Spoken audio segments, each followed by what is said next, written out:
chapter 12 is what I consider the only valid baptism for us in this age of grace.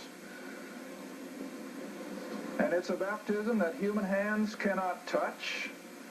It's a baptism that a lost person can have no part in.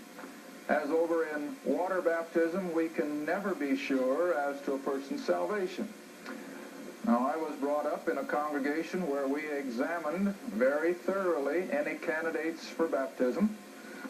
And yet I've come to the conclusion in my later years that there is no way a group of men or a group of pastors or a group of ecclesiastics of any kind can truly determine a person's salvation.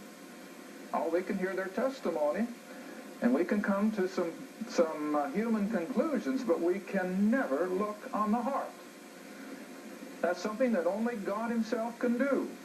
And I've told my class over the years, I don't think it'll actually happen this way, but if it were, and we get to glory, we're suddenly going to realize that a lot of people are there that we didn't think would be, and there's going to be a lot of people not there that we thought should be.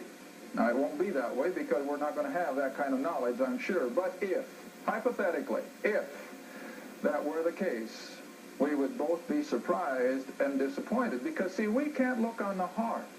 We can look at somebody's outward veneer and we can come to a conclusion. But that's not the heart. And here's where we have to be so careful. This is why the Scripture says also, judge not.